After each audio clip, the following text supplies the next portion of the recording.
काशी।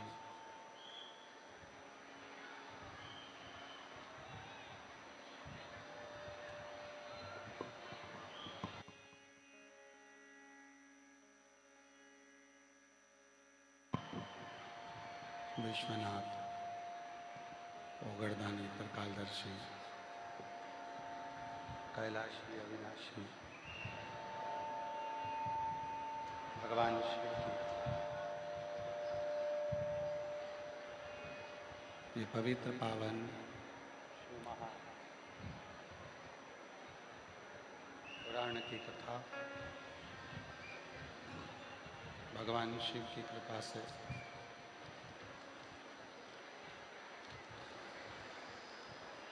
देवादिदेव महादेव की करुणा,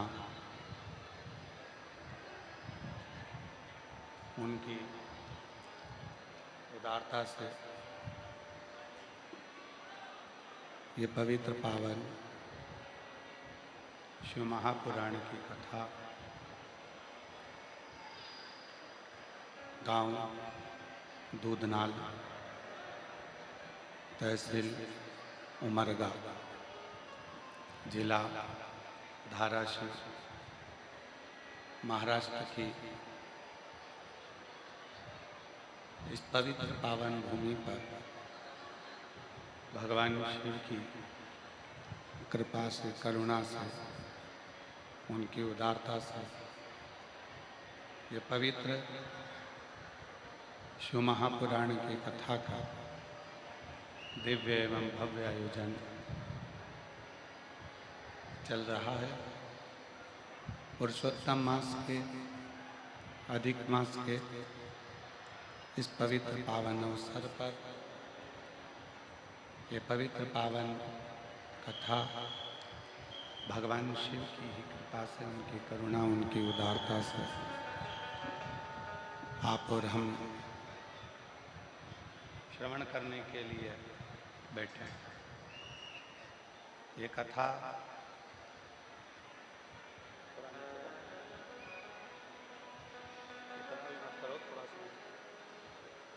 कथा संपूर्ण विश्व के कल्याण हेतु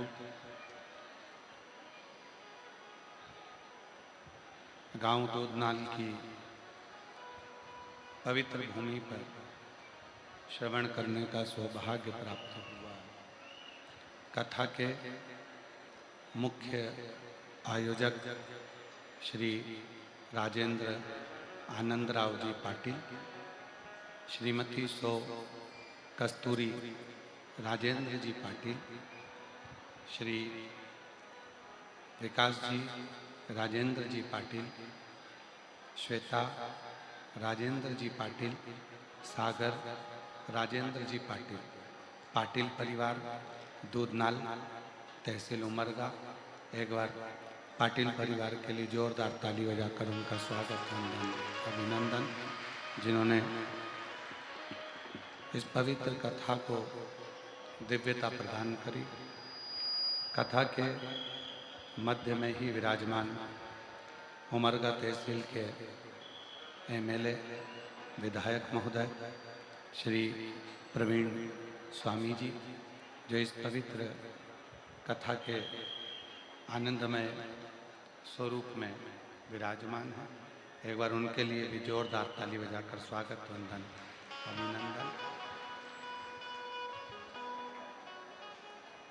और तेरी कृपा बिना न हिले एक भी लेते हैं श्वास, तेरी कृपा से तनु तनु बखान क्या करूं मैं राखों के ढेर का, चपटी बबूत में खजाना कुएं का, हे गंगा मुक्ति द्वार ओंकार तू, भोले ओंकार तू,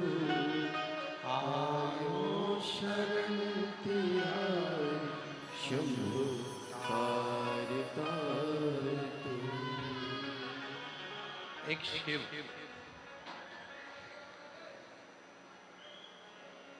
केवल एक भगवान देवादिदेव महादेव भगवान शिव, जिनको आत्मलिंग के रूप में भी पूजा जाता है। केवल एक भगवान शिव हैं जिनको आत्मलिंगेश्वर महादेव के रूप में भी पूजा जाता है। शिव की सहजता, शिव की सरलता इतनी है कि जहाँ मेरा भोलेनाथ बैठता है उसी स्थान के नाम से पूजा जाने लगा। पीपल के वृक्ष के नीचे बैठे तो पिपलेश्वर महादेव हो, बड़ के पेड़ के नीचे बैठे तो बटकेश्वर महादेव हो,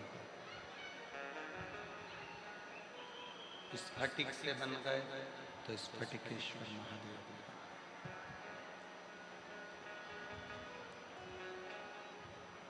रतन से बन गए तो रत्नेश्वर महादेव। केवल एक शिव, केवल एक शंकर, केवल एक ओगड़दानी भगवान देवादिदेव महादेव, जो जिस स्थान पर, जिस जगह पर बैठते हैं, जिस स्थान पर बैठते हैं, ये कोई नहीं चल रहा एक दिन, जिस स्थान पर बैठते हैं, जिस जगह पर बैठते हैं, उस स्थान पर बैठते से ही उस स्थान के नाम से पूजित होने लगे।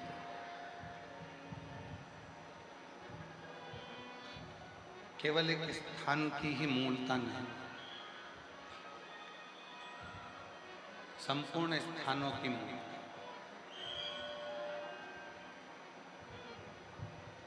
33 कोटि देवताओं में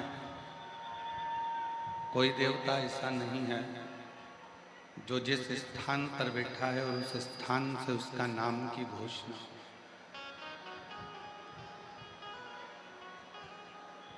उस स्थान के नाम से वो पूजा। केवल एक देव है, देवादिदेव महादेव, भगवान शिव, त्रिकालदर्शी, कैलाशी, विनाशी, भगवान शंकर, जो जिस स्थान पर बैठते हैं उस स्थान पर बैठकर उस स्थान के नाम से ही पूजित होते। अर्थात शिव महापुराण की कथा में श्री वेदव्यास जी वर्णन करते हैं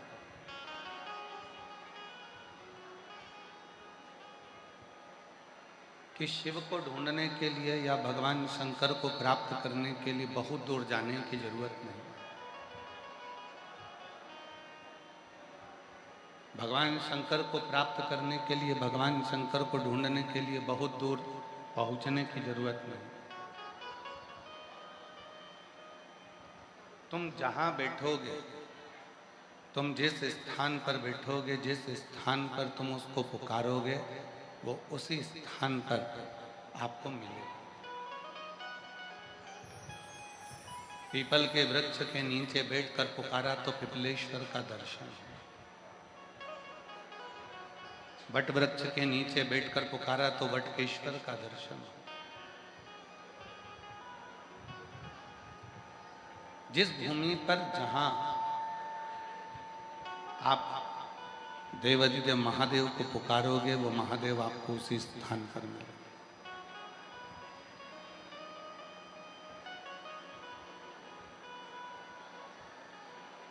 कल हमको कोई बता रहा था,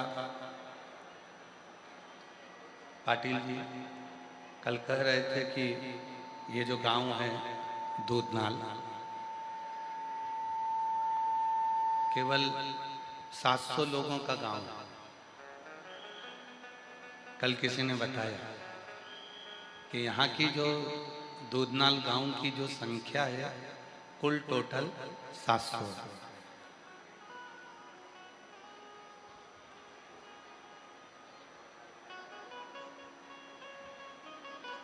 अब 700 लोगों के गांव में 7 लाख आदमी आकर बैठ जाए तो जरा विचार करिएगा, ये शिव की ही तो कृपा है।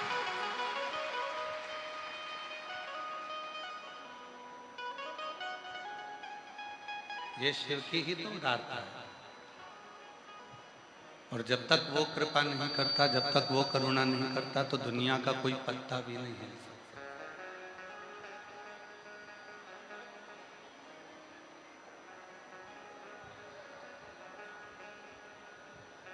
लाखों की संख्या में आप लोग आए हैं।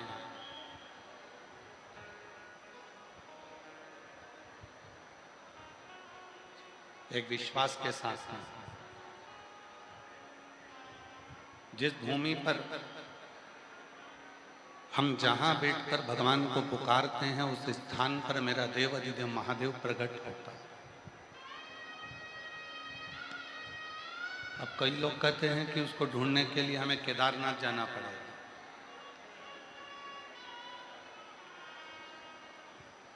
कई लोग कहते हैं कि उसको ढूंढने के लिए हमको अमरनाथ जाना पड़ेगा।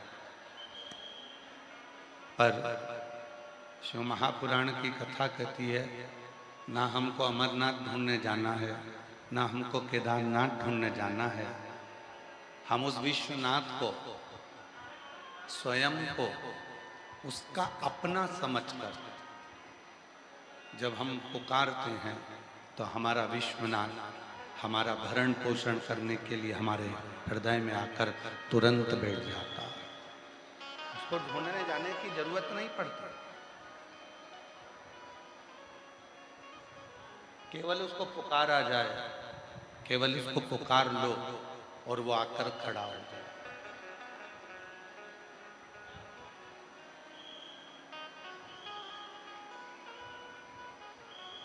एक संबंध भगवान से बना लो, वो तुम्हारे सामने आकर खड़ा हो जाए।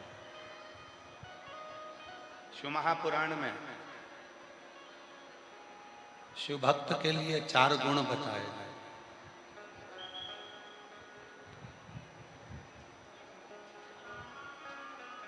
शिव जी के भक्त के लिए 4 गुण कहे गए। पहले नंबर का गुण है संयम, दूसरे नंबर का गुण है सदाचार, तीसरे नंबर का गुण है स्नेह, और चौथे नंबर का गुण है सेवा।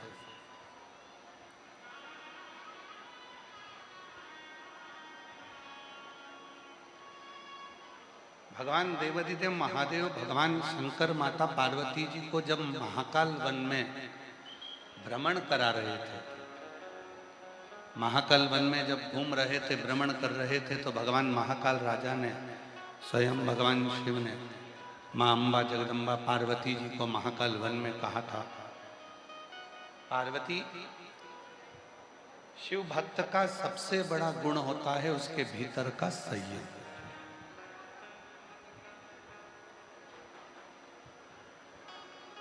और जिसने अपनी जिंदगी में संयम को धारण कर लिया, जिसने अपने जीवन में संयम को धारण कर लिया, फिर वो जीव कभी भटकता नहीं। वो संयम के साथ कहा, जब कोई भगवान का भक्त हो जाता है, पार्वती जब कोई शिव का भक्त हो जाता है, शंकर का उपासक हो जाता है, शिव भक्ति में जब कोई डूब जाता है, तो उस पर लोग आक्षेप लगाते हैं, ताना देते हैं, अपशब्द कहते हैं, आड़ा टेढ़ा कहते हैं। फिर भी वो अपने संयम को धारण करे, कुछ ना बोले, कुछ ना कहे, इंतजार करे।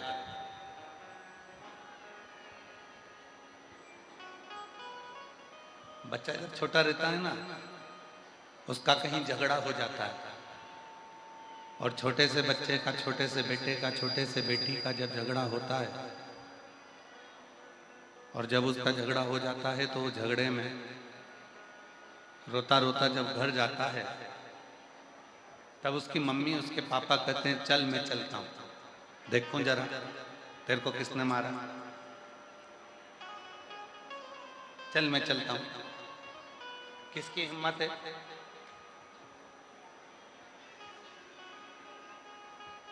किसकी हिम्मत है जिसने तुझको मारा? चल मेरे साथ। मम्मी पापा तुरंत तैयार हुए, भाई भाऊ तैयार हुए और चल तुरंत। अब उन्होंने ये भी नहीं देखा कि मेरे बेटे की गलती है कि सामने वाले की गलती है, मेरे बच्चे की गलती है कि सामने वाले की गलती है, उसने ये नहीं देखा। उसने तो कहा चल तुझे तकलीफ है ना, तेरा झगड़ा हुआ है ना, चल मेरे साथ चल।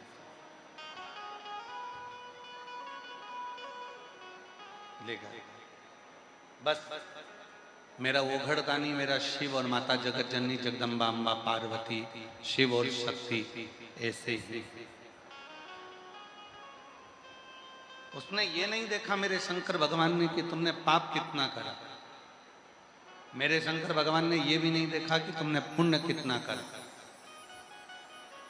मेरे शंकर भगवान ने तो केवल इतना देखा कि इसने मुझे पुकारा, इसने मुझे निवेदन करा, इसने मुझे पुकारा।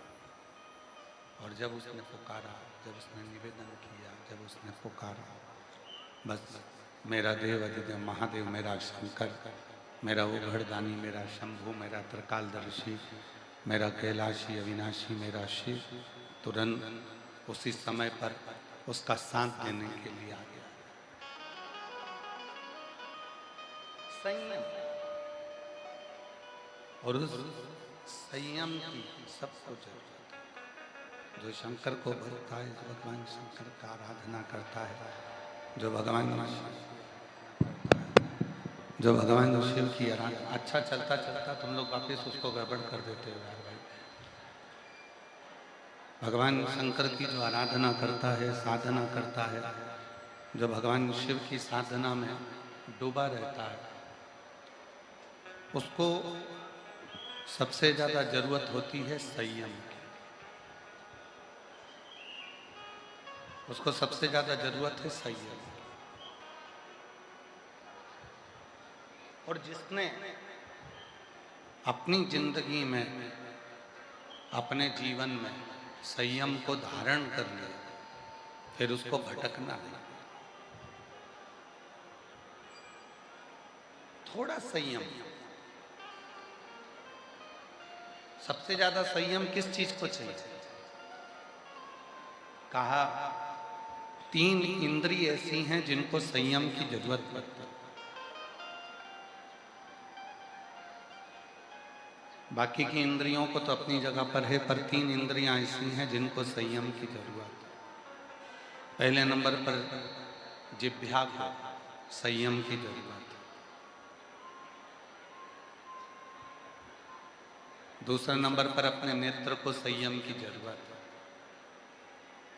और तीसरे नंबर पर है अपनी श्रवण शक्ति, अपने कान, श्रवण, इसको संयम की जरूरत है।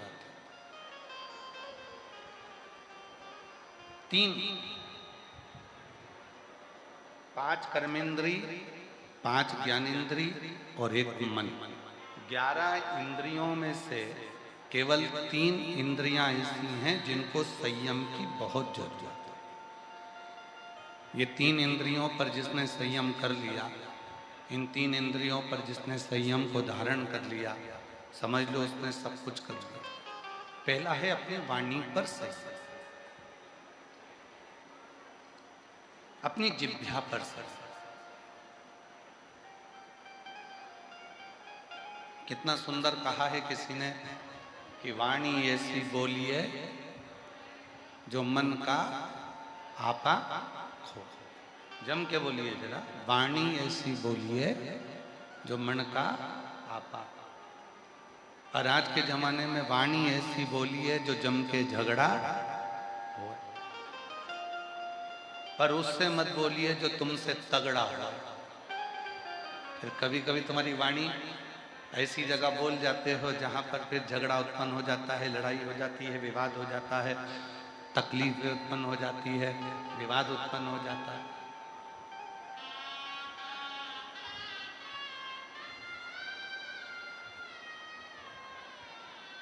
सबसे पहला, 3 इंद्रियों में से सबसे पहला संयम है हमारी जिह्वा का संयम, हमारी वाणी का संयम। और इस वाणी के संयम पर ही सब कुछ है। आज के जमाने में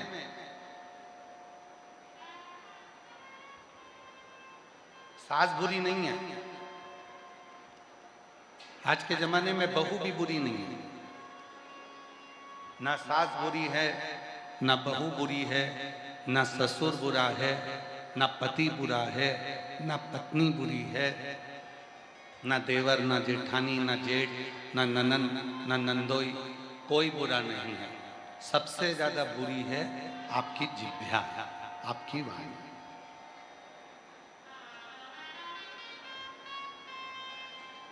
और जिसने अपनी वाणी पर संयम करा, जिसने अपनी वाणी को संयमित कर लिया, जिसने अपनी वाणी को संयम में रखना प्रारंभ कर लिया, उसकी जिंदगी सार्थक हो। एक पहले एक प्रसंग सुनाया था, आज फिर वो प्रसंग स्मरण में आया।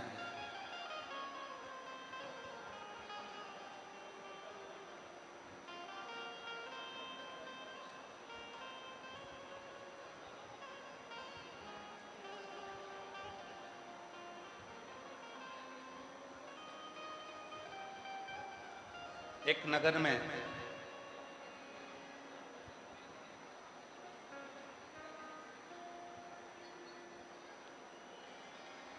एक नगर सेठ रहता था अच्छा,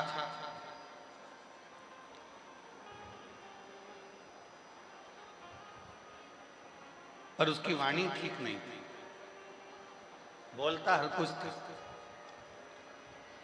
एक दिन राजा ने उसको बुलाया और राजा ने कहा, अपने नगर का सेठ है, अपना फर्ज बनता है कि इसको अपना महल दिखाया जाए। राजा ने नगर सेठ को बुलाया, महल दिखाया। सेठ जी से पूछा, बताओ सेठ जी महल कैसा बना? सेठ जी ने कहा, महाराज महल तो अच्छा बना, पर इसका दरवाजा बड़ा छोटा है। तो राजा ने कहा, दरवाजे से होना जाना क्या?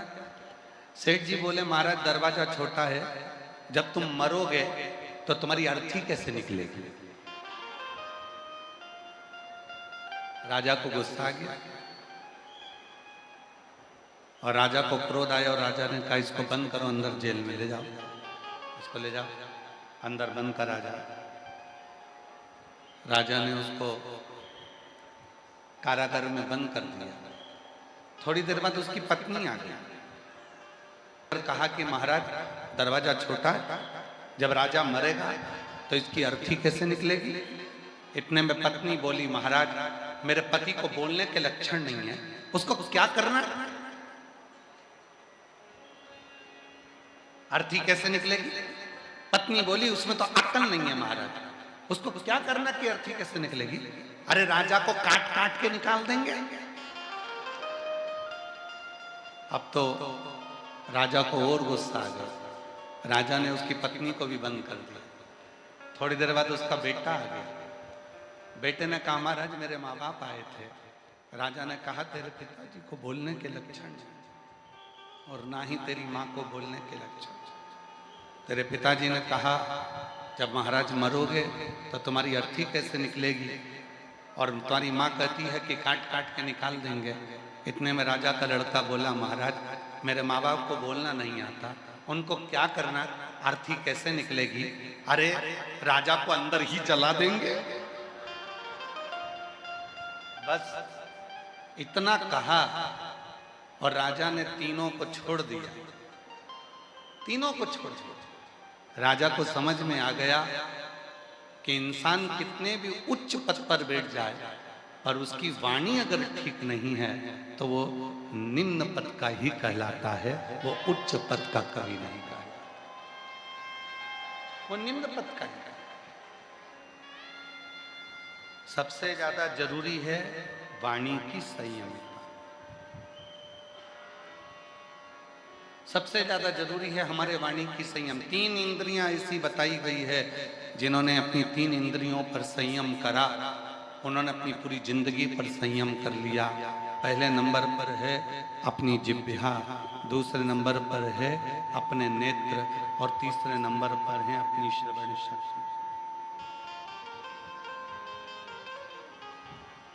पहले नंबर पर है अपने जिह्वा, अपनी वाणी पर संयम करना चालू करो। ना सास बुरी है, ना बहू बुरी है, ना ससुर बुरा है, ना सास बुरी है, ना कोई बुरा।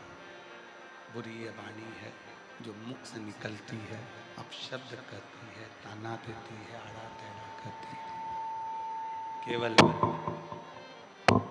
एक ये वाणी ऐसी है जो शब्द का तोल मोल कर जवाब नहीं देती। ये वाणी, और ये वाणी जिस दिन हमारे संयम में आ जाएगी, ये वाणी जिस दिन संयम में हो जाएगी, उस दिन भगवान को पाना दूर नहीं होगा। कितना सुंदर लिखा है शिव पुराण में कि दुनिया के लोग भगवान को पाने के लिए दुनिया की लिखी हुई स्तुति को गाना चाहते हैं।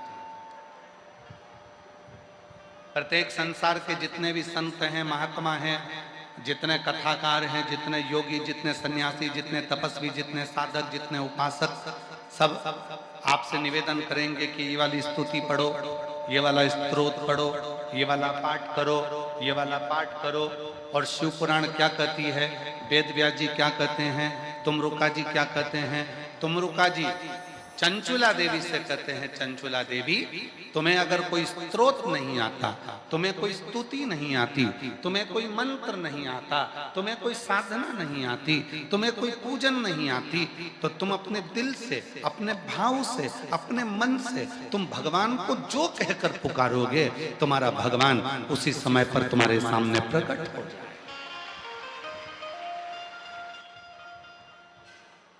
उसी समय तुम्हारा भगवान तुम्हारे सम्मुख में प्रकट हो जाए। उसी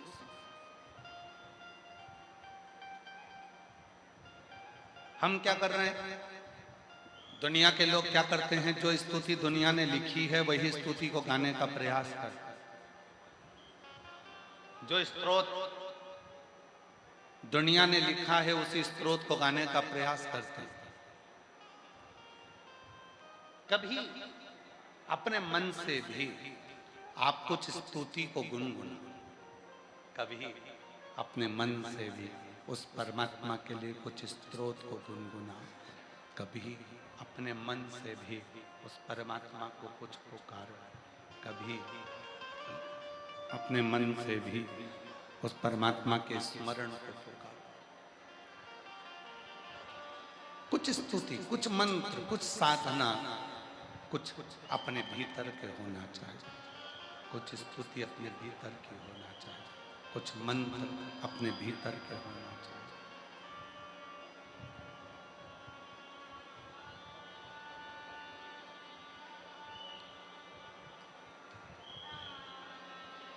किसी ने कहा खूब अच्छे अच्छे पाठ करो भगवान मिल जाए। किसी ने कहा खूब अच्छी अच्छी स्तुति पढ़ो परमात्मा मिल जाएगा। किसी ने कहा अच्छे अच्छे मंत्र का जप करो परमात्मा मिल जाएगा। किसी ने कहा इतने घंटे की साधना करो परमात्मा मिल जाएगा। पर शिव महापुराण की कथा कहती है मत बैठो 4 घंटा तुम तप करने के, मत बैठो तुम 5 घंटा साधना करने के, मत बैठो तुम आराधना करने के लिए, पर इतना जरूर करो घर में जो सदस्य रह रहे हैं, घर में जो माता पिता रह रहे हैं, घर में जो बुजुर्ग रह रहे हैं, घर में जो सदस्य निवास कर रहे हैं, उनके प्रति प्रेम का भाव रखना प्रारंभ कर दो, मेरा शंकर भगवान तुम्हारे सामने प्रकट हो जाए।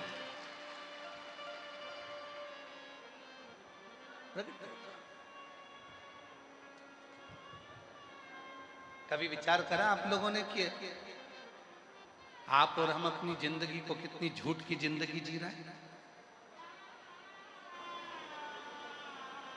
यहाँ जितने कथा को श्रवण करने के लिए बैठे हैं और जितने फेसबुक यूट्यूब पर कथा सुन रहे हैं, जितने आस्था चैनल पर कथा सुन रहे हैं, जितने पुरुषोत्तम मास के महीने में ये 2 बजे से 5 बजे तक दुधनाल गांव से, महाराष्ट्र से जो कथा चल रही है धाराशिव जिले से, इसको श्रवण कर अपने हृदय पर हाथ रखकर देखना आप कितना सत्य की जिंदगी जी रहे हैं।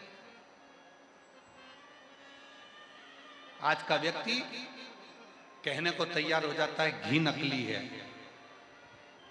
ये घी असली है, ये घी नकली है। आज का व्यक्ति कहता है ये सोना असली है, ये सोना नकली है। आज का व्यक्ति कहता है ये चांदी असली है, ये चांदी नकली है।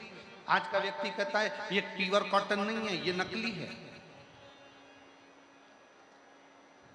आज का व्यक्ति कहता है चावल असली और नकली है। आज का व्यक्ति कहता है ये तेल नकली है, ये तेल असली है। हमने घी नकली देखा, हमने चावल नकली देखा, हमने कपड़ा नकली देखा, हमने सोना नकली देखा, हमने चांदी नकली देखी, पर जैसे जैसे कलयुग बढ़ता चले जाता है वैसे वैसे इंसान भी नकली होता चले जाता है। इंसान भी नकली है और उसकी नकलीपन कहां नजर आता है? आप खुद अपने अंदर झांक कर देखना। तुम्हारे फेसबुक पर हजारों लोग जुड़े हुए हैं, तुम्हारे इंस्टाग्राम पर हजारों लोग जुड़े हुए हैं, तुम्हारे यूट्यूब पर हजारों लोग जुड़े हुए हैं, तुम्हारे व्हाट्सएप पर हजारों लोग जुड़े हुए हैं, तुम्हारे व्हाट्सएप पर हजारों ग्रुप जुड़े हुए हैं, हजारों लोग तुम्हारे फेसबुक पर हैं, हजारों लोग तुम्हारे ट्विटर पर हैं, हजारों लोग तुम्हारे यूट्यूब पर हैं, हजारों लोग तुम्हारे फेसबुक पर हैं और तुम उनको देखकर खुश होते हो। पर असलियत क्या है? हजारों लोग तुम्हारे मोबाइल पर जुड़े हुए हैं तुम्हारे मित्र बनकर, पर सही मायने में कहना, क्या तुम जितने लोग घर में रह रहे हैं उनसे दिल से जुड़े हो? अपने मम्मी से, अपने पापा से, अपने भाई से, अपनी बहन से, अपनी भाभी से, अपने भैया से, अपने मासी से, मासा से, मामा से, मामी से, काका से, काकी से, किसी से? व्हाट्सएप पर बैठकर मैसेज में बात करने का आपके पास समय होता है दूसरों से, इंस्टाग्राम पर बात करने का समय होता है दूसरों से, फेसबुक पर बात करने का समय होता है दूसरों से, यूट्यूब पर जवाब देने का समय होता है दूसरों से, पर घर में 5 लोग निवास करते हैं, 4 लोग रहते हैं और एक दूसरे से बात करने की फुर्सत आज के व्यक्ति को नहीं होती। इससे बड़ा नकली व्यक्ति और कहां होगा? इससे बड़ा नकली व्यक्ति कहां होगा? घर में प्रवेश करो, रात्रि का विश्राम करो, पत्नी और पति दोनों मोबाइल को उठाकर थोड़ा कोने में रख दो। बच्चों से बात करो तो थोड़ी देर के लिए मोबाइल उठाकर कोने में रख दो। बच्चे अपने माँ बाप से बात करें तो अपना मोबाइल उठाकर कोने में रख दो। जिस माँ बाप ने तुमको जन्म देने के लिए 9 महीना माँ ने गर्भ में रखा, उसको तुम 9 मिनट नहीं देते। जिस पिता ने कमा कमा कर अपनी पूरी जिंदगी का धन तुमको दे दिया, उसको तुम 2 मिनट नहीं दे पाते। और केवल एक mother's day, father's day, children's day, केवल इन डे पर तुम विश कर दो और फोटो लगा दो और सोचो कि मैं मेरी मम्मी को बहुत प्यार करता हूं। पक्के झूठेले, दूसरों को बेवकूफ बनाते हो, फोटो लगाकर दूसरों को बस आकर्षित करते हो कि मैं मेरी मम्मा को बहुत प्रेम करता हूं।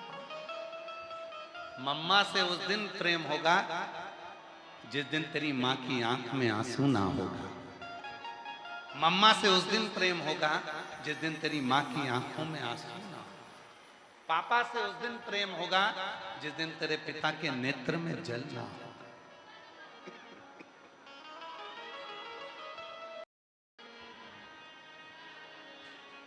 खूब प्रेम के किस्से चलते हैं, खूब प्रेम के किस्से चलते हैं। 33 कोटि देवताओं की लिस्ट निकाली है, सारे देवताओं की लिस्ट निकाल कर देखना कि सबसे ज्यादा प्यार कौन से देवता ने किया। आपको उस लिस्ट में मिलेगा सबसे ज्यादा प्यार केवल एक ही देवता ने करा, वो थे देव अधिदेव महादेव, जो मां सती से प्यार करते थे। मां सती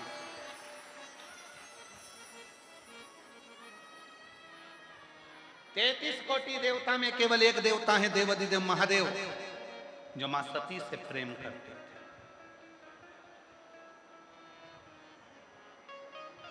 कहा, किसी ने कहा कि सती से प्रेम करते थे तो फिर पार्वती से विवाह क्यों किया? प्रसंग को उठाइएगा, शिव महापुराण के उमा खंड को उठाकर गीता प्रेस गोरखपुर की शिव पुराण लेकर आओ। उस शिव पुराण को घर में पढ़ो और पढ़कर देखना कहीं सीवर वाला बाबा कहीं झूठ तो नहीं बोल दिया। इसलिए पढ़ना जरूरी है, अध्ययन करना जरूरी है कि सीवर वाला महाराज कथा बाजता है तो हम पढ़ें कि उसने सही बोला कि झूठ बोला। शिव महापुराण की उमा सहिता कहती है, किसी ने प्रश्न करा कि शिवजी जब सती से प्रेम करते थे, शंकर भगवान जब सती को स्नेह करते थे, तो पार्वती से विवाह क्यों करा? जरा प्रसंग उठाकर देखिए। भगवान शंकर ने पार्वती जी की पूरी परीक्षा ली, पूरी परीक्षा, एक भी परीक्षा नहीं छोड़ी शंकर भगवान ने पार्वती जी की। और आखिरी में जब पार्वती जी अर्पणा हो गई, पत्तों का सेवन करती थी, दुर्बल हो गई, शरीर में मांस नहीं बचा, केवल कंकाल हड्डियां माता पार्वती के शरीर में थी और मांस का एक टुकड़ा भी शरीर के अंदर नहीं था। पार्वती का नाम अर्पणा हो गया। तब शिव जी गए और पार्वती जी को देखकर पूछा, तुम ऐसा क्यों कर रही हो? तब माता पार्वती जी ने कहा, कुंभज ऋषि के आश्रम में कथा सुनने तुम्हारे साथ गई थी,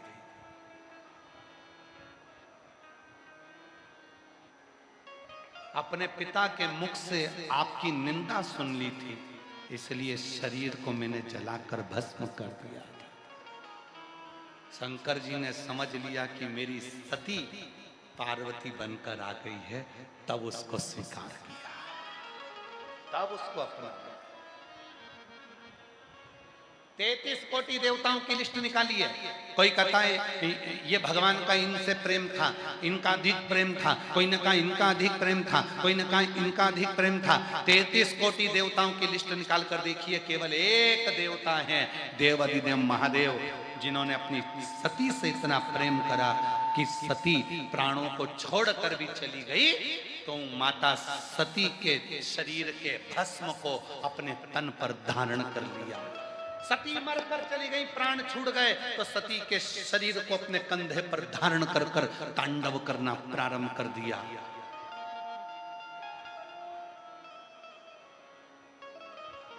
सती चली गई तो उसके शरीर के मुंड की माला अपने गले में धारण करना प्रारंभ कर दिया। सती के जाने के बाद अब तुम्हारी लिस्ट निकालो, तुम्हारे मोहल्ले में देखो, तुम्हारी कॉलोनी में देखो, तुम्हारी सोसाइटी में देखो, तुम्हारे रिश्तेदारों में देखो, जिनकी पत्नी चली गई वो फेसबुक पे दूसरी ढूंढ रहे हैं।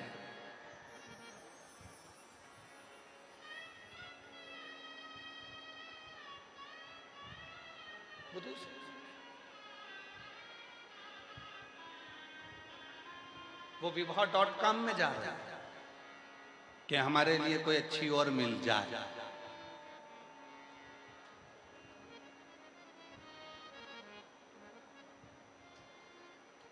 कहां गया वो रिश्ता, कहां गया वो संबंध?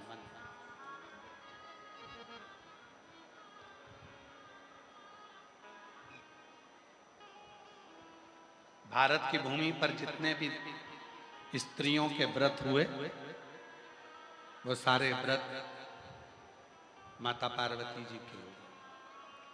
तीज का व्रत माता पार्वती का था, चतुर्थी का व्रत माता पार्वती का था, छठ का व्रत माता पार्वती का था। जितने व्रत जितने जितने व्रत, तीज, चतुर्थी, छठ, अष्टमी, जितने भी व्रत करे वो सब माता पार्वती। क्यों? समर्पण है, समर्पण है सती का, समर्पण है माता पार्वती का।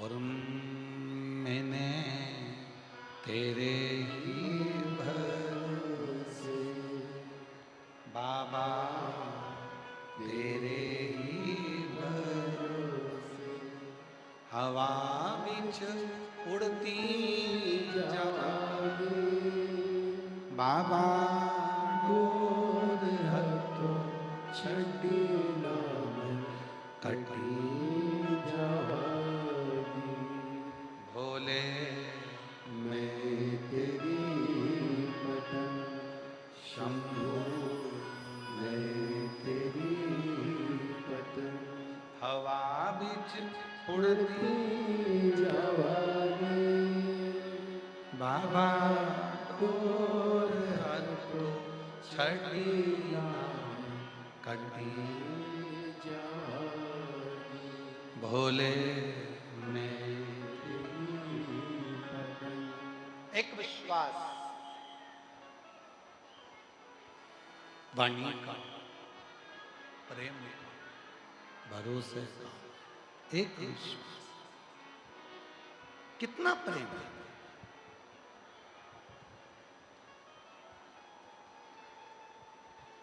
कितने लोग तुमसे जुड़े हैं फेसबुक पर वो मायना नहीं रखता।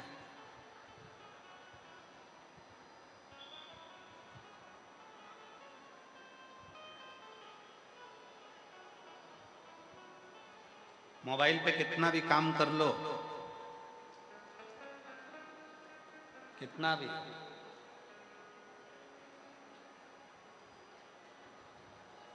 चलो जाने दो। एक प्रश्न, एक अच्छी बात समझो अपने जीवन में।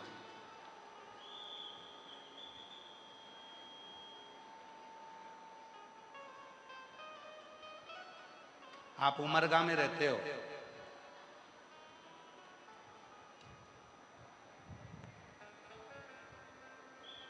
मान लो अब कोई मोबाइल पर कहे कि मैंने उमरगा के लिए ये करा, मैंने उमरगा के लिए वो करा, और मोबाइल पर बैठे बैठे उमरगा के लिए करता रहे करता रहे करता रहे, पर उमरगा वाले तो कहेंगे भैया इस मोबाइल पर करने से कुछ नहीं होगा, फील्ड में आओ, जमीन पर आओ और उमरगा की गली गली में जाकर, धाराशिव जिले में जाकर, हमारे प्रदेश में, हमारे गांव में एक एक जगह पर जाकर जो जमीन पर काम करता है उसकी मूलता मानी जाए, उसकी मूलता।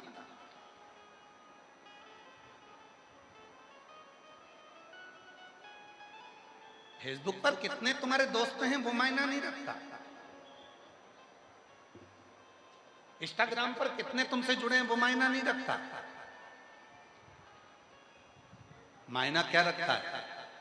जिस दिन तुम्हारी दुख की घड़ी है, बीमारी आ गई, एक्सीडेंट हो गया, तकलीफ में आ गए, हॉस्पिटल में पड़े हो, केवल एक दिन देखने के लिए गए, बाकी के दिन जिसको तुमने टाइम नहीं दिया, जिसको तुमने समय नहीं दिया, दूसरों से बात करने का तुम्हें फोन पर समय था, और घर में जो धर्म पत्नी थी, पति था, बच्चे थे, उनके पास में समय नहीं दिया, और आखिरी में सेवा करने के लिए हॉस्पिटल में रात दिन वही धर्म पत्नी बैठी रही जिसको तुमने 1 मिनट का समय नहीं दिया, 1 मिनट का समय नहीं दिया।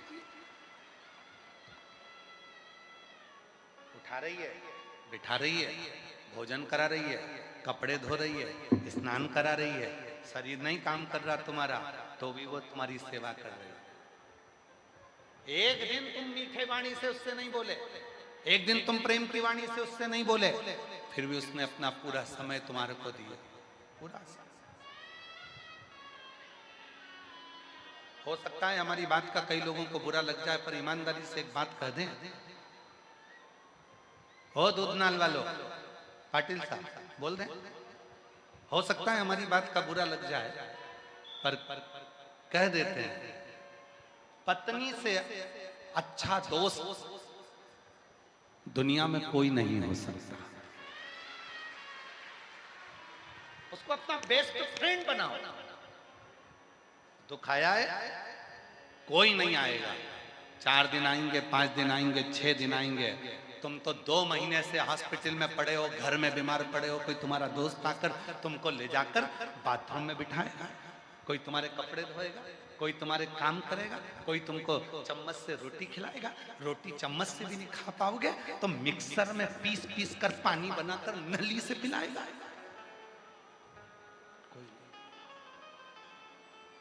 करने वाला केवल एक ही बेस्ट फ्रेंड रहेगा, वो तुम्हारी धर्म पत्नी रहेगी, तुम्हारा पति रहेगा। उस पति को बेस्ट फ्रेंड बनाओ, धर्म पत्नी को बेस्ट फ्रेंड बनाओ, उसको अपना स्नेह, उसको अपना प्रेम। ये बाकी के सब तो अपनी अपनी जगह पर, बाकी के सब अपनी जगह पर जब आप उससे स्नेह करेंगे, प्रेम करेंगे, उससे वात्सल्यता करेंगे, करुणता करेंगे, जब आप उससे स्नेह से बात करेंगे, जब तक स्नेह से रखेंगे, वो आपके जीवन को सुख प्रदान करना प्रारंभ करता है। उससे प्रीति जोड़ने का प्रयास करिए, उससे स्नेह जोड़ने का प्रयास करिए।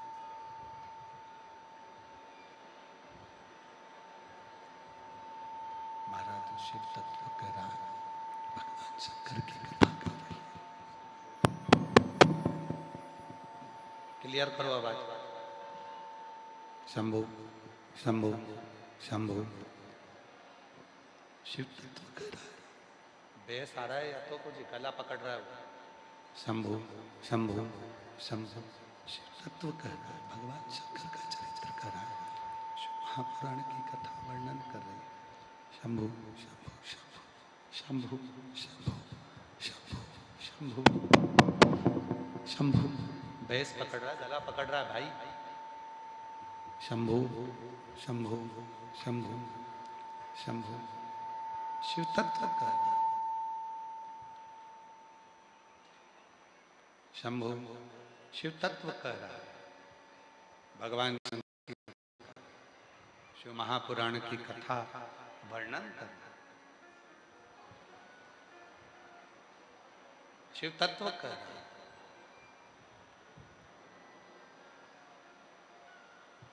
तैतीस कोटि देवताओं में अगर सबसे ज्यादा प्रेम, सबसे ज्यादा स्नेह अगर किसी देवता ने किया है तो वो शिव,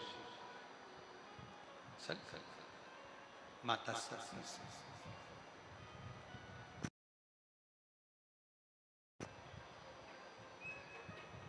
शंकर भगवान का जो भक्त होता है, शिव का जो उपासक होता है, शिव की साधना करने वाला होता है, शिव की आराधना करने वाला होता है, भगवान शंकर की भक्ति में डूबने वाला होता है, आज भी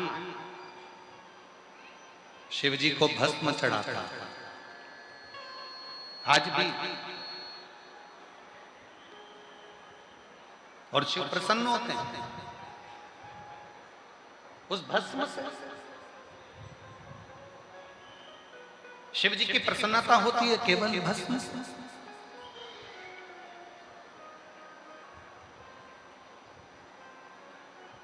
शिव जी की प्रसन्नता होती है केवल भस्म से। क्यों? सती के शरीर की वो राख, माता सती के शरीर की वो भस्म, माता सती के शरीर की वो राख आज भी शिव को प्रियता प्रदान करती है, शिव को आनंद प्रदान करती है। आज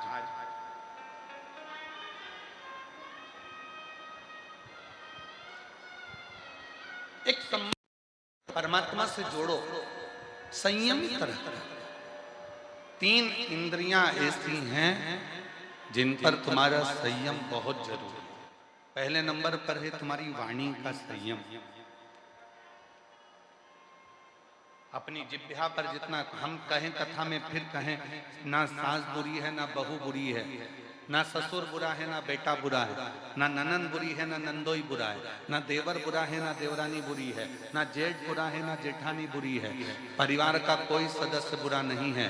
केवल अगर बुरा है तो केवल हमारी वाणी ही कहीं ना कहीं बुरी है। कहीं ना कहीं हमारी वाणी हमें बुरी। कभी कभी अहमता की वाणी में बोलने में आ जाता है, अहंकार के शब्द बोलने में आ जाते हैं और वो अहंकार हमको डुबो लेता है। तो हम इन 3 इंद्रियों में पहली इंद्री है वाणी, दूसरी इंद्री है नेत्र। नेत्र रूपी इंद्री, नेत्र रूपी इंद्री एक ऐसी इंद्री है तुरंत भटकती है, और ये नेत्र रूपी इंद्री जैसे ही भटकी वैसे ही ये मन भटकना प्रारंभ। ये नेत्र रूपी इंद्री जैसे ही भटकी, मन भटकना प्रारंभ। मन भटकना। ये नेत्र की सबसे बड़ी गलती है।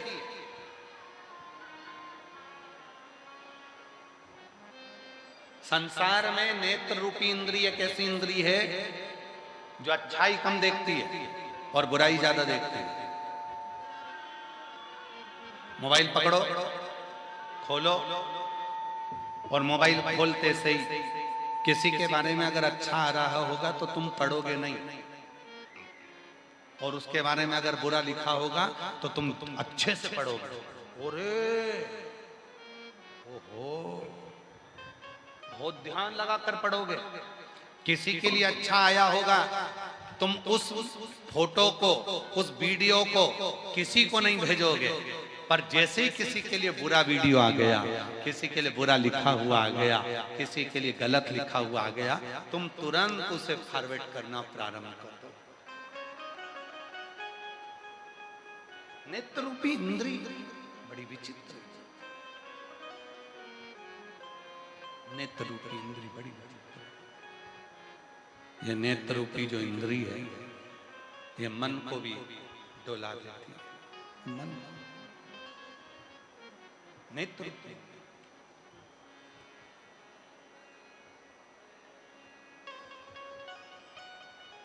चलो जाने दो, प्रैक्टिकल करिएगा। सुबह मॉर्निंग वॉक करने जाते हो? अरे बोलो तो जम के।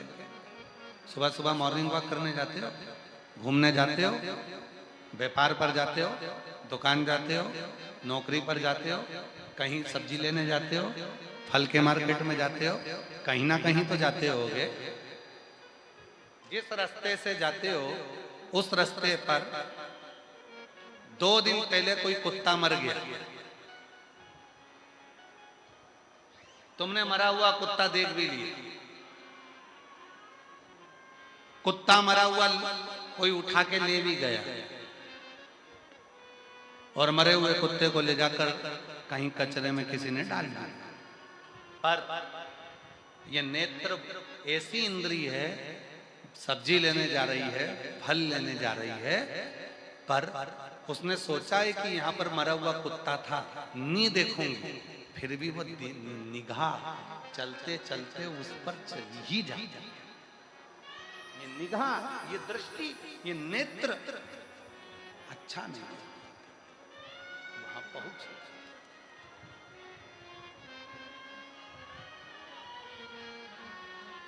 इसीलिए शिव महापुराण की कथा में कहा गया कि इस वाणी को भी शिव में लगा दो, इस नेत्र को भी शिव में लगा दो।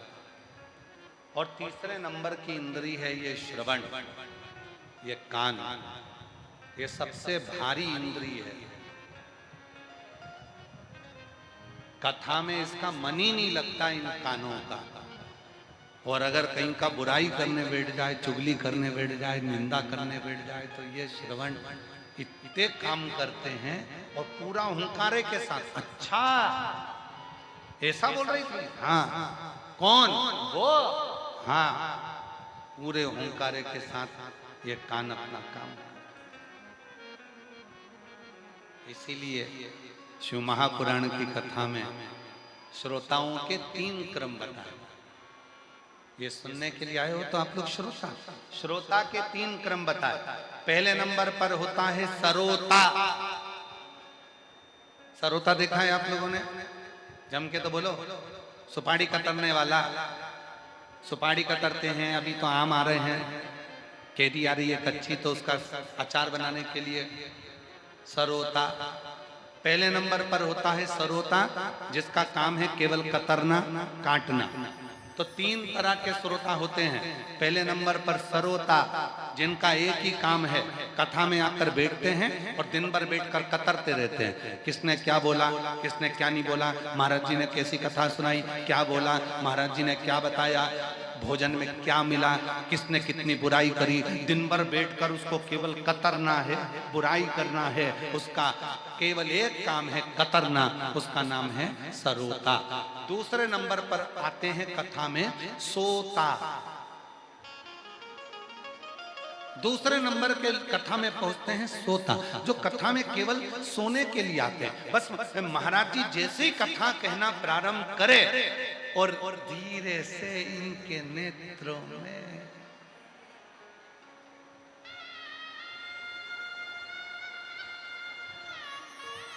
लोगों को लग रहा है कथा में कितनी डूबी है।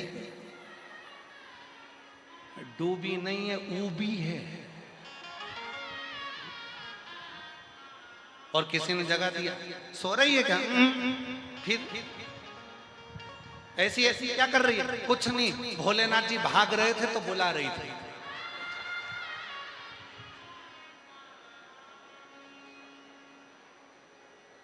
शंकर जी भाग रहे थे तो बुला रही थी। आपके यही नजदीक की कथा है, गुलबर्गा की। हम बहुत पहले एक बार गुलबर्गा आए थे, बहुत पहले, और गुलबर्गा में कथा करने आए थे। तो वो अग्रसेन भवन में कथा थी वहां। तो भवन था छोटा, लोग हो गए ज्यादा, और एक माताजी ब्लैक कलर का चश्मा लगा के आती थी। पूरे भवन में कहीं पांव रखने की जगह नहीं थी, बाहर अंदर सब। पर उसके पास में जगह ही जगह थी, उसके पास कोई नहीं बैठते, और वो ब्लैक कलर का चश्मा लगा के आती थी और बैठ जाती। और कथा में वो बैठती थी हमेशा एक खंबे से टिक के, उसका स्थान पक्का था और उसके पास कोई नहीं बैठता था। तो हमने 1-2 लोगों से कहा कि तुम्हारे पास वहां जगह नहीं है तो वहां बैठ जाओ। अरे महाराज जी घुर्राटे भरती है, खूब सोती है। अब मन में आया कि कथा में कोई सोता है क्या? कथा पूरी हुई, बेलपत्र लेने के लिए वो आई, तो हमने कहा माँ तू कथा में आकर सोती है, तू घर पे नहीं सोती है? अरे गुरुजी, दिन के समय में बहू चली जाती नौकरी पे, छोरा चले जाता नौकरी पे, बच्चे छोड़ के चले जाते हमारे माथे। तो हम तो भोलेनाथ जी से के ऐसी कथा हमारे गुलबर्गा में होती रहे, कम से कम 2 बजे से 5 बजे तक सोने का मौका तो मिल जाए।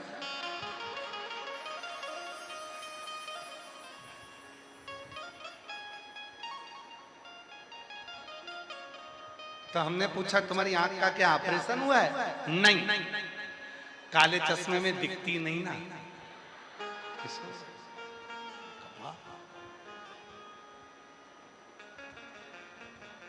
शिव शिव। पहले नंबर पर सरोता, दूसरे नंबर पर सोता।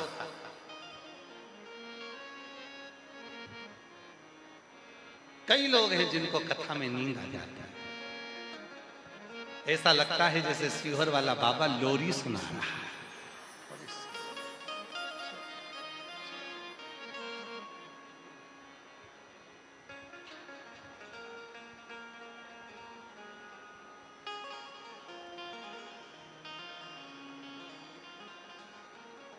लोरी तो एक ही सुनाती थी, अक्का देवी।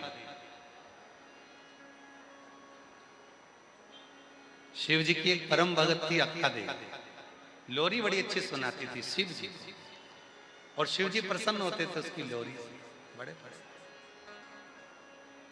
शंभु सो जा तू तो सो जा। लोरी बड़ी सुंदर सी।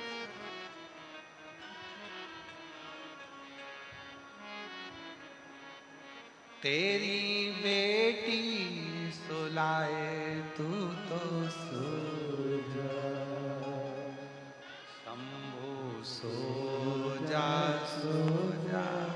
तू तो सो जा।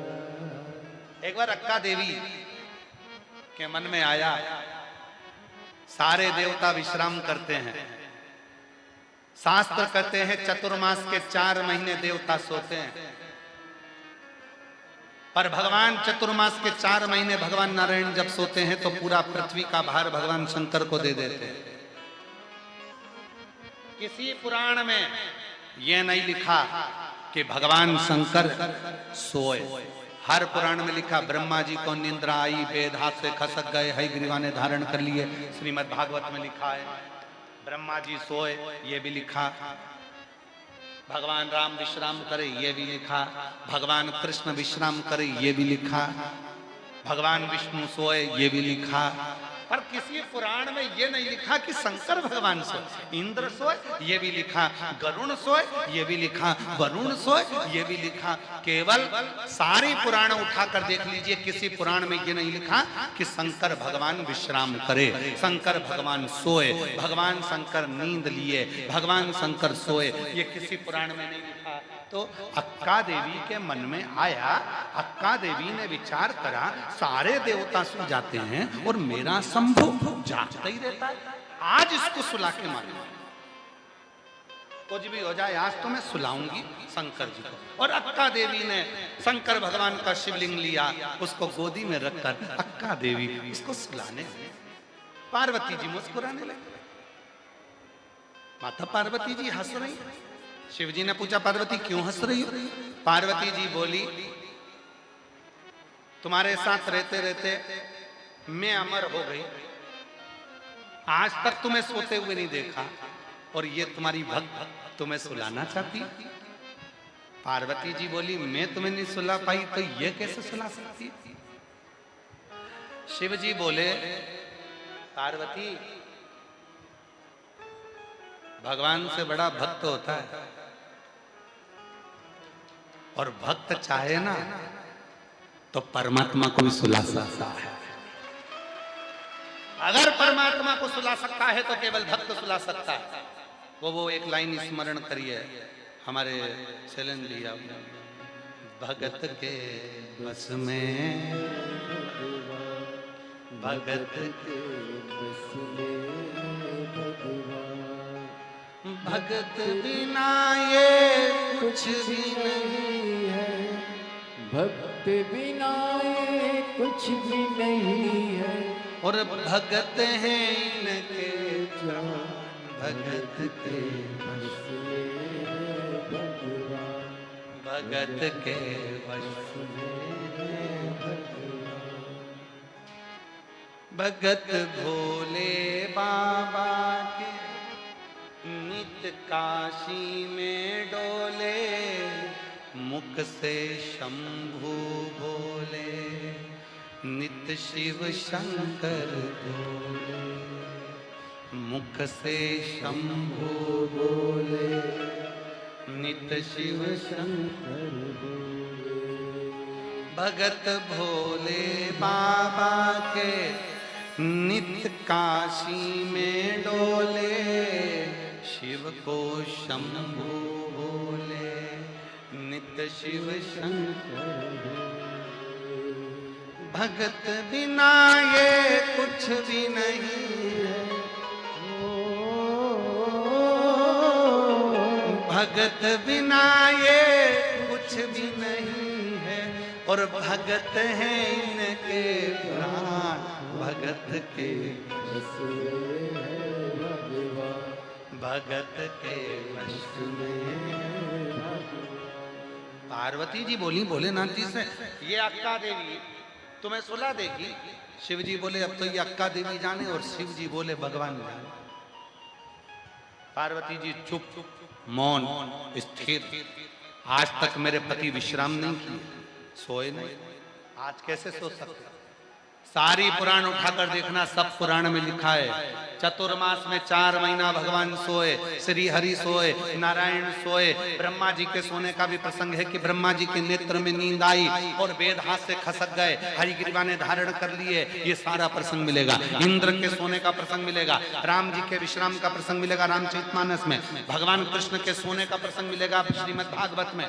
सारे देवताओं के सोने का विश्राम का प्रसंग पुराणों में मिलेगा, परंतु एक देव अधिदेव महादेव के विश्राम का प्रसंग, सोने का प्रसंग किसी पुराण में नहीं मिलेगा। पर इनको सुलाया केवल एक ने। अक्का देवी को लगा मेरा शंभु, मेरा शंकर आज तक नहीं सोया, मेरा शिव आज तक नहीं सोया।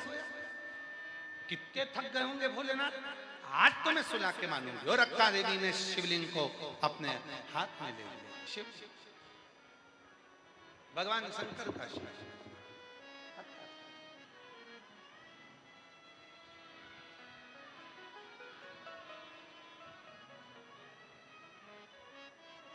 मखवल की गादी लगा दी, मखवल का तकिया लगा दिया, मखवल की गादी, मखवल का तकिया, उसी पर भगवान शंकर के शिवलिंग को रख दिया। बैठ गई अक्का देवी, हाथ जोड़, शंभो शंभो शंभो शंभो शंभो शंभो। बैठे, जब तक तू नहीं सोएगा तब तक मैं नहीं सो। बड़ा भारी संवाद अड़ गया। अक्का देवी ने कह दिया अब मैं भी नहीं सोऊंगी जब तक तू नहीं सो।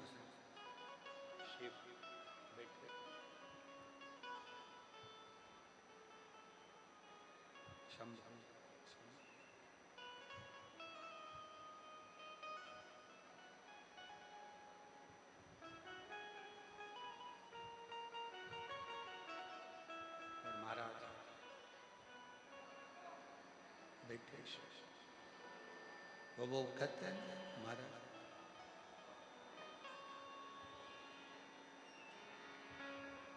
भोले के लाने मैंने भोजन मंगा, भोजन मंगाया मैंने भोजन।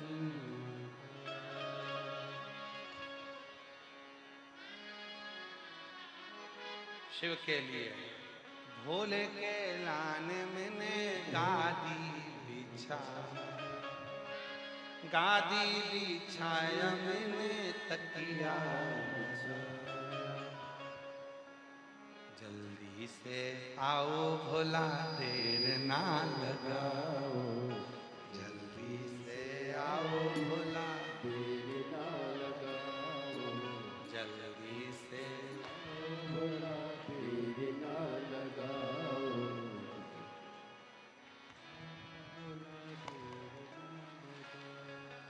जल्दी से आओ भोला देर ना लगाओ।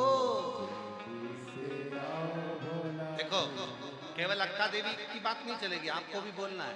शिव जी के लिए क्या बोलोगे? जल्दी से आओ भोला देर ना लगाओ, जल्दी से आओ भोला देर ना लगाओ। पर्वत से भोले बाबा नीचे उतर आओ, पर्वत से भोले बाबा नीचे उतर आओ, पर्वत से भोले बाबा नीचे उतर आओ, पर्वत से भोले बाबा नीचे उतर जाओ। ना लगाओ भोला देर ना लगाओ, ना लगाओ भोला देर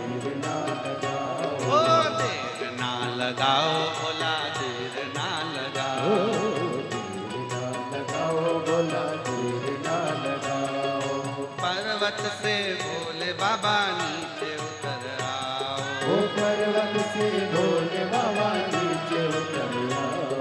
ओ पर्वत से भोले बाबा नीचे उतर आओ। ओ पर्वत से भोले बाबा नीचे उतर आओ। भोला देर ना लगाओ, भोला देर ना लगाओ। भोला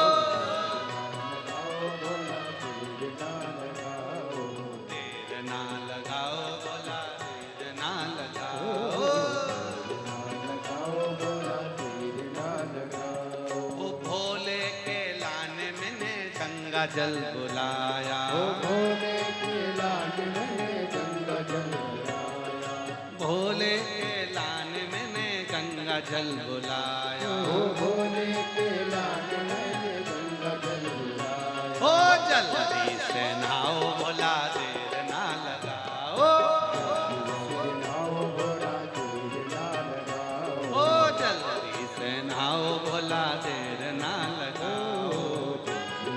नाओ भोला देर ना लगाओ। ओ पर्वत से भोले बाबा नीचे उतर आओ। ओ पर्वत से भोले बाबा नीचे उतर आओ। ओ पर्वत से भोले बाबा नीचे उतर आओ। ओ पर्वत से भोले बाबा नीचे उतर आओ। ओ देर ना लगाओ, भोला देर ना लगाओ। लगाओ भोला देर ना लगाओ। ओ देर ना लगाओ, भोला देर ना लगाओ। लगाओ भोला देर ना लगाओ। दोनों हाथों से हार है हार।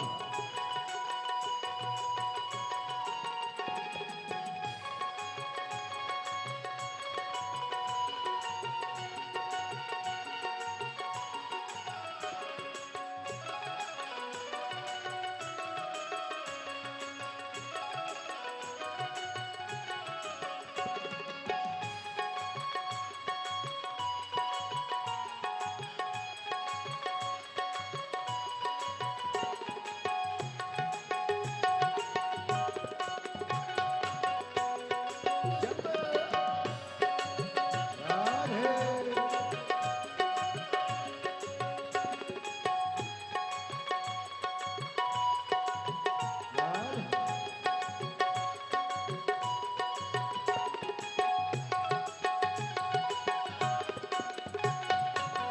हार है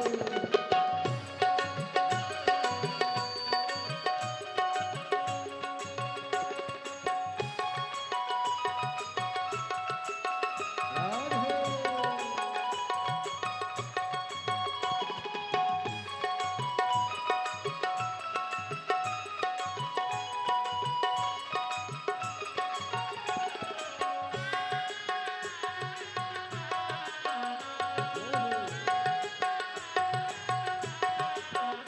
ओहो बड़े भाव से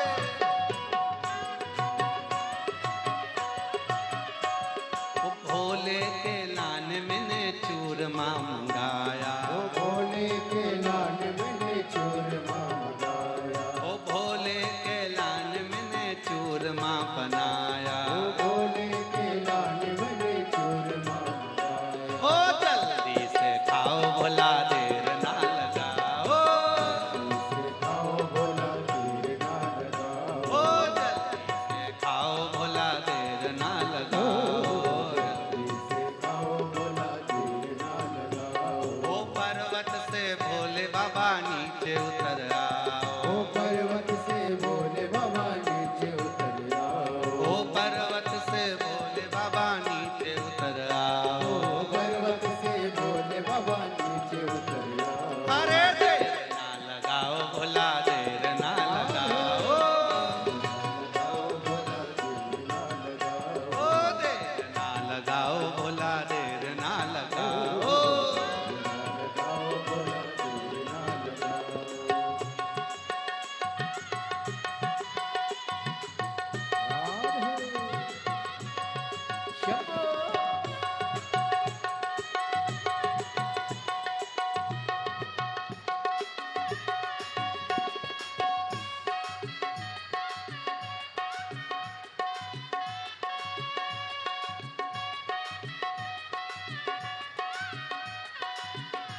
भोले के लान मैंने से जवाब बिछाया, ओ भोले के लाल मैंने से जवाब बिछाया, ओ भोले के लान मैंने से ओ भोले के लाल मैंने से जवाब बिछाया। ओ जल्दी से आओ बाबा देर ना लगाओ, जल्दी से आओ बाबा देर ना लगाओ, जल्दी से आओ भोला देर ना लगाओ, जल्दी से आओ बाबा देर ना लगाओ।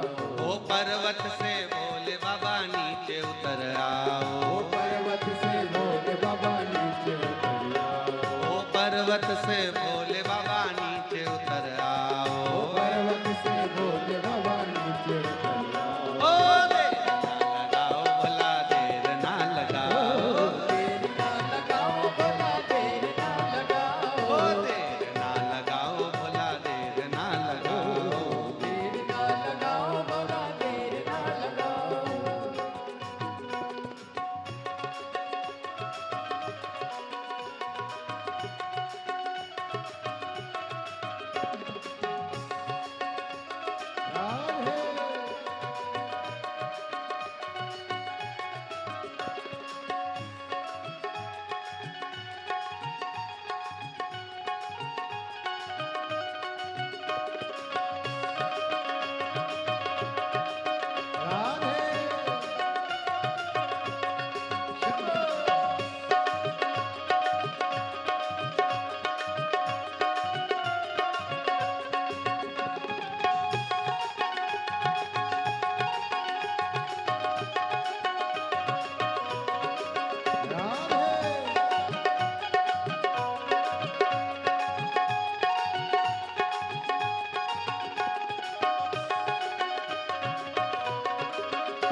पीछे वाले भी दोनों हाथों से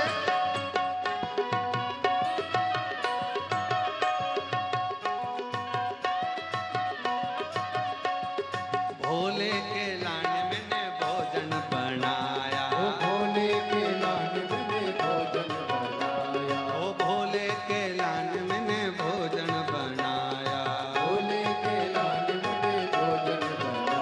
ओ जल्दी से आओ बाबा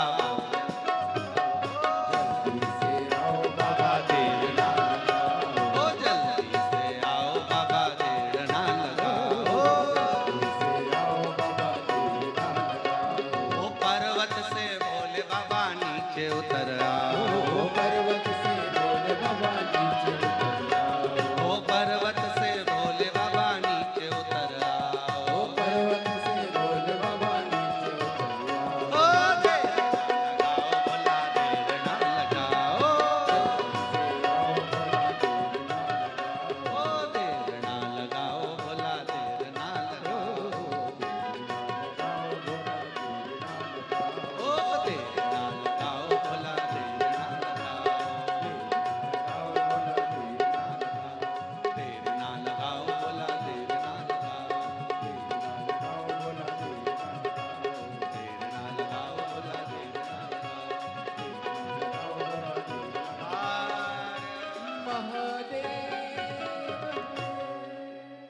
पर्वत से बाबा नीचे बोलो बोलो जरा, हे दूधनाल वालों जरा तुम्हारी आवाज यहाँ तक आना चाहिए, एक बार तुम भी बोलो अक्का देवी के साथ में। पर्वत से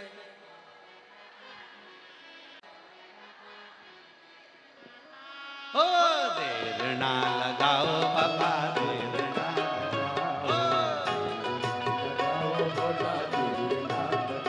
ओ देर ना लगाओ भोला देर ना लगाओ, ओ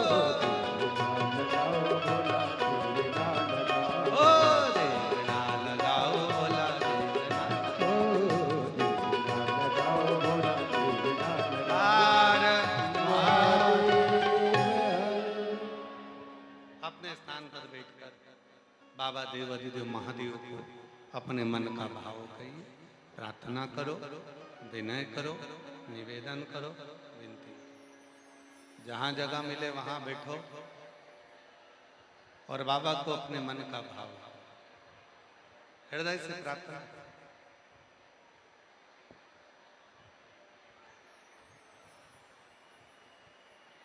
भोले के नान मैंने सेजवा बिछाया, भोले के नान मैंने सेजवा बिछाया, जल्दी से आओ भोला देर न लगाओ, जल्दी से आओ भोला देर न लगाओ। पर्वत से भोले बाबा नीचे उतर आओ, पर्वत से भोले बाबा नीचे उतर आओ। देर ना लगाओ भोला देर ना लगाओ, देर ना लगाओ भोला देर ना लगाओ।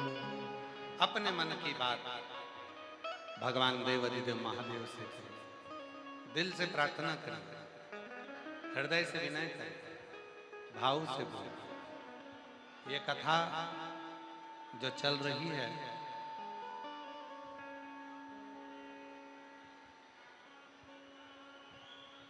सत्ताईस मई से प्रारंभ हुई, 2 जून तक चलेगी।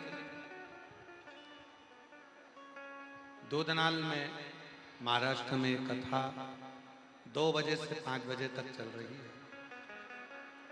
उसके बाद 2 जून को कथा यहाँ विराम हो जाएगी महाराष्ट्र में।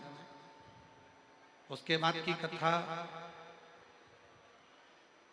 9 जून से 15 जून तक सारे उत्तर प्रदेश वालों को बधाई हो।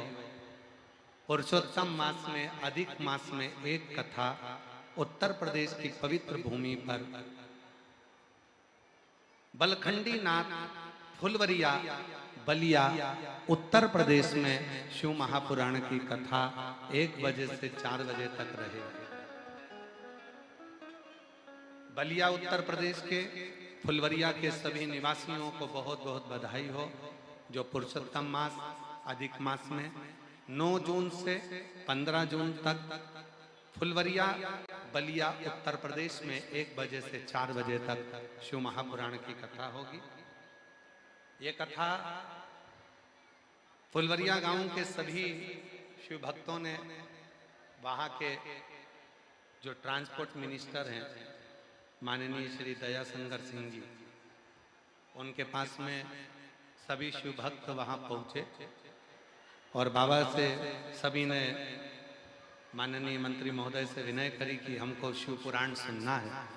तो मैं ऐसे माननीय दयाशंकर सिंह जी को, ट्रांसपोर्ट मिनिस्टर उत्तर प्रदेश सरकार के, उनको भी साधुवाद देता हूँ, जिन्होंने सभी शिव भक्तों के लिए बलिया में, फुलवरिया में शिव महापुराण की कथा उत्तर प्रदेश की फुलवरिया में रखी। उनको बहुत बहुत साधुवाद। हर हर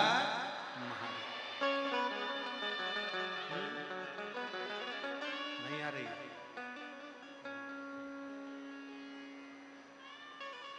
तो 9 जून से 15 जून तक बलखंडी नाथ फुलवरिया बलिया उत्तर प्रदेश 1 बजे से 4 बजे तक कथा रहेगी। उसके बाद में 15 जून को वहाँ कथा विराम होगी उत्तर प्रदेश में। फिर 18 से 24 जून तक दोपहर 2 बजे से 5 बजे तक पंजाब की भूमि भटिंडा पंजाब में 2 बजे से 5 बजे तक शिव महापुराण की कथा रहेगी। ऐसे कथाओं का क्रम रहेगा।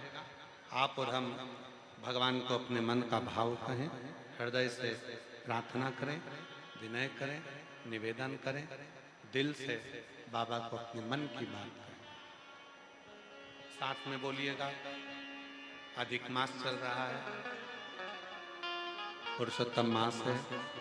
हृदय से प्रार्थना करो, निवेदन करो, विनय करो। साथ में बोलो, विनय करिएगा, निवेदन करिएगा।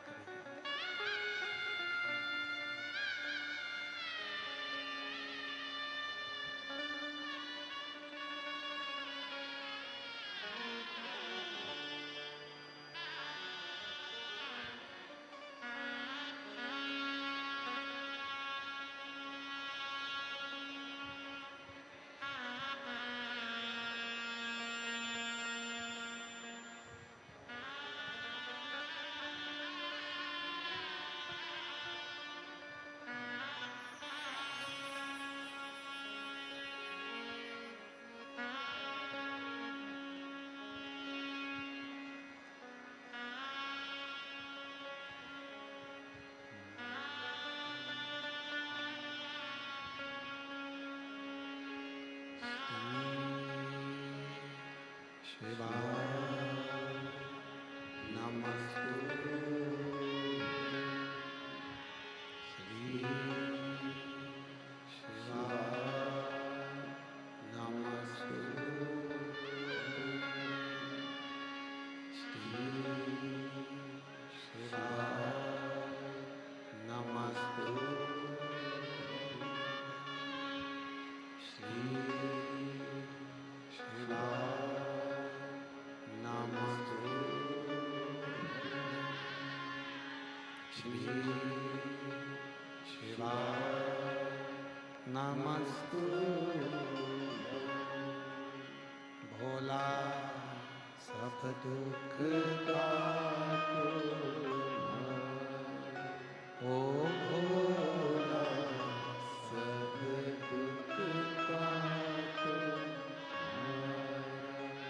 शिव शंकर जब तेरी माला भोले बाबा जब तेरी माला भोला सब दुख काटो ओ भोला सब दुख काटो देश मंगल देश मंगल मंगल शमशान निवासी शमशान